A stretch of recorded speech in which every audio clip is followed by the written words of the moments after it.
గెరిసినపల్లి. నేను బెంగళూరు నుండి వచ్చినాను బాబు. బెంగళూరు నుండి వచ్చి ఇక్కడ సెటిల్ అయిపోయినాను. నాకు ఇటుకు వచ్చినిచ్చి బాగా అయింది. బెంగళూరులో ఏం సంపాదన, దానికి ఖర్చు అట్లే ఉంది. వచ్చినిచ్చి నేను ఇక్కడ ఉండాలా అనుకోలేదు, కానీ ఇటుకు వచ్చినిచ్చి నాకు కొంచెం హెల్ప్ అయింది. ఇక్కడ వచ్చినిచ్చి బాగా చేసిండారు. ఇండ్లు కట్టుకుండేకి ఇండ్లు జాగా ఇచ్చిండారు. ఇండ్లు మాదే జాగా ఉన్నా కూడా ఇండ్లు కట్టుకుండేకి లోన్ ఇచ్చిండారు. ఇండ్లు కట్టుకున్నాను.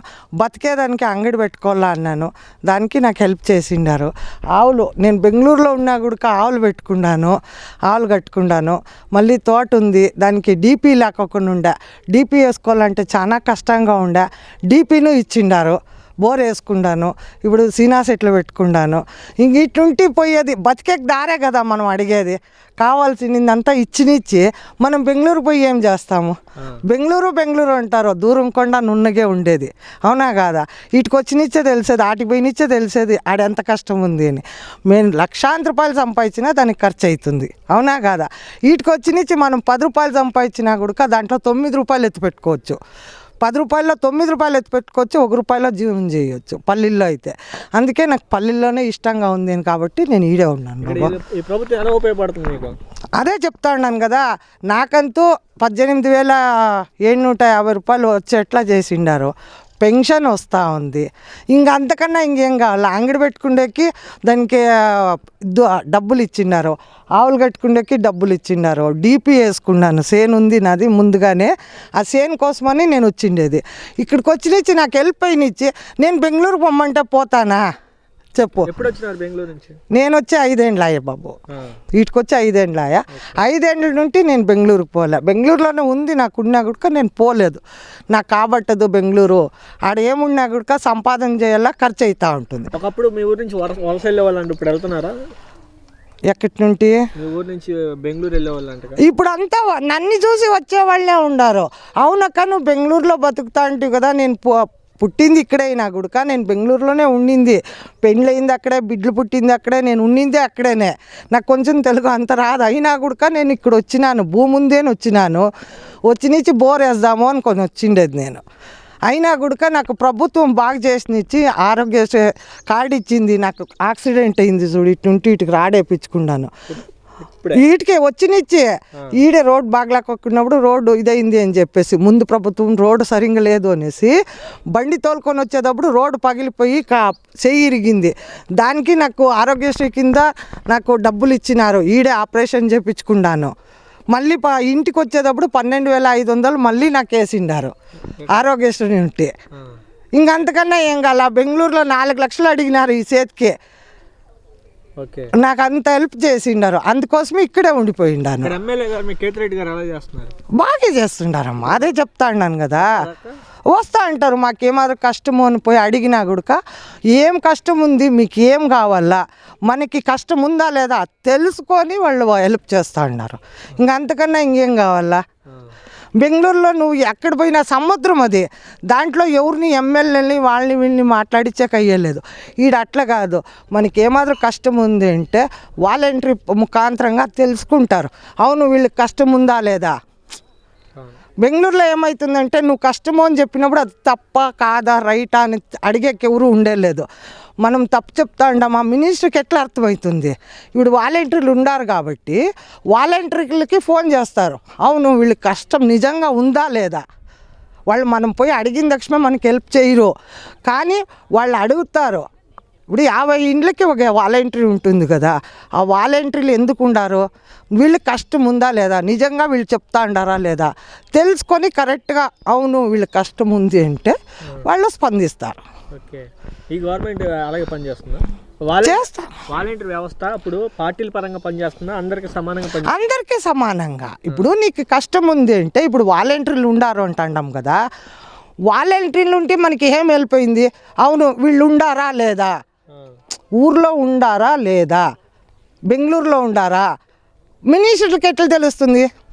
పల్లికి వచ్చి ఇంటింటికి వచ్చి చూసేక అయ్యలేదు, అవునా కాదా?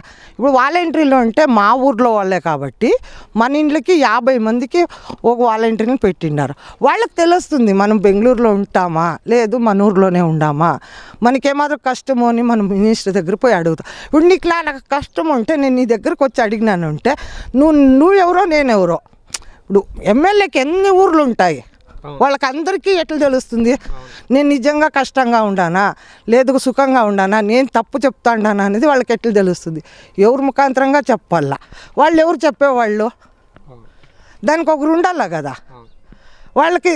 ఇప్పుడు ఇది బాగుంది కదా, ఇప్పుడు ఒక ఊరికి 4-5 మంది వాలంటీర్లు ఉంటారు, 50 ఇంటికి ఒక వాలంటీర్ అంటే 50 ఇంటిది ఆ పాపకు తెలిసి ఉంటుంది, అవును వీళ్ళు ఈడే ఉండారా లేదా అనేది. ఇప్పుడు వాళ్ళకి ఫోన్ చేసిన తక్షణ వాళ్ళకి తెలిసిపోతుంది, లేకపోతే ఎట్లా తెలుస్తుంది? ఇప్పుడున్న నాయకులు ఎవరు నచ్చుతారు మీకు? ఇప్పుడు ఉండే మట్టుకు నాకు కేతిరెడ్డి సారే నాకు నచ్చుతారప్ప, అంతా బాగా చేస్తూ ఉంటారు. చాలా మంది పేర్లు వినపడుతున్నాయి కదా, శ్రీరామ్ అంటున్నారు, సూర్య అంటున్నారు, వాళ్ళు ఇప్పుడు చూసారు మీరు? నేను వచ్చినప్పటి నుండి, నేను ఇక్కడ వచ్చినప్పటి నుండి ఈ ప్రభుత్వం ఉంది కాబట్టి నాకు ఈ ఊళ్ళే నాకు తెలుసు బాబు. ఓకే, అట్లా అడిగారా గతంలో ఎలా ఉండేది ఇక్కడ అని? అప్పట్లో ఎలా ఉంది, ఇప్పుడు ఎలా ఉంది ఏంటని? గతంలో ఎట్లుందో నాకు తెలియదు బాబు, అది నేను ఎట్లా చెప్పగలను? ఇప్పుడైతే ఇప్పుడు నేను వచ్చి నుంచి నువ్వు నన్ను అడిగేటప్పుడు నేను ఉండేది చెప్పాలా. నేను వచ్చి కరోనా వచ్చిన మూమెంట్లో నేను వచ్చిండాను, నేను వచ్చినప్పటి నుండి ఇప్పుడు బాగా జరుగుతూ ఉంది. ఇంతకన్నా నేనేం చెప్పొద్దు. నాకేమేమి జరిగిందో నువ్వు నన్ను అడిగితే నేను ఏమేమి ఉందో నేను చెప్పగలను, అవునా కాదా? ముందుది ఎట్లుంది అని నాకు తెలియదు. నేను వచ్చిండేది ఏమిటికి, నేను ఇక్కడేమో ఒకటి బోర్ వేసి పోదాము అని వచ్చిండాను. బోరే అంతకు ముందే వేయాలన్నప్పుడు డీపీ ఇవ్వలేదు, డీపీ ఒక్కరికి ఇచ్చేలేదు, అదేమో ఉద్దులుంటే ఇస్తాము అనేసి. పక్కలో వాళ్ళు వేసే వరకు నేను కాసుకొని ఉండేకవుతుందా? ఈ పొద్దు నేను వచ్చే టయానికి డీపీ ఇచ్చిండారు, నాకు అది కదా కావాల్సిండేది. ఇప్పుడు నువ్వు అన్నం పెడితే కదా నేను అనుకుండేది, పక్క వాళ్ళు అన్నం పెట్టాక అంటే నేను ఎట్లా అందును, అవునా కదా? ఇప్పుడు పక్క వాళ్ళు పెట్టినారా లేదా అనేది నాకు తెలియదు. ఎలా అంటే నేను వాళ్ళు వచ్చినప్పుడు లేను, నువ్వు ఉన్నప్పుడు నేను వచ్చిన్నాను. నువ్వు ఏం చేస్తావో అడుగు, నేను చెప్తాను. నువ్వు అన్నం పెట్టినావు, దానికి పప్పు వేసినావా కారం వేసినావా అంటే నేను చెప్పగలను, అవునా కదా? చెప్పు. కర్ణాటక ప్రభుత్వానికి, బెంగళూరు ప్రభుత్వానికి, ఆంధ్రప్రదేశ్ ప్రభుత్వానికి ఎంత తేడా ఉందని ఏం చెప్తావు? ఏం తేడా ఉంది? నేను అదే చెప్తా ఉంటానే. ఇప్పుడు ప్రభుత్వంలో అది సముద్రం ఉన్నట్లు, నేను ఎమ్మెల్యే దగ్గరికి పోవాలన్నా కూడా నాకు చాలా కష్టమవుతుంది. ఇన్ఫ్లుయెన్స్ ఉంటే మట్టుకే నీకు మినిస్టర్ దగ్గరికి పోయి నిలబడకుండా తాకత్తు ఉంటుంది, లేకోకుండా పోయేకయ్యలేదు. మధ్యలో ఉండేవాళ్ళు నిలిపేస్తారు. ఈడ అట్లా కాదు, మనం ఎవరైనా పోవచ్చు, నువ్వైనా రావచ్చు, నేనైనా పోవచ్చు. పోయినా కూడా ఇది అదే చెప్తా ఉంటానే, నేను పోయి నిలబడకున్నా కూడా వాళ్ళు నా కష్టాలు వింటారు, ఇన్నిచ్చి అట్లే ఊరికి ఇడిచిపెట్టరు. ఎలా అంటే వాలంటీర్ల ముఖాంతరంగా అడుగుతారు. నిజమైన కష్టం ఉంటే మటుకు వాళ్ళు స్పందిస్తారు. బెంగళూరులో అట్లా లేదు, ఎవరిని అడుగుతారు వాళ్ళు? అవునమ్మా నీ కష్టమా, నువ్వు నాకు అప్లికేషన్ ఇచ్చిపో, నేను చూస్తానంట. నా ఎట్లా వాళ్ళు 100ల కొద్దీ, వాళ్ళు ఎప్పుడు చూసేది ఎప్పుడు, నా కష్టం తీర్పేది ఎప్పుడు. ఆటికి వీటికి ఎంత వ్యత్యాసం ఉంది అని చెప్తా ఉన్నాను కదా, అర్థమైనా? అదే నేను చెప్తా ఉండేది.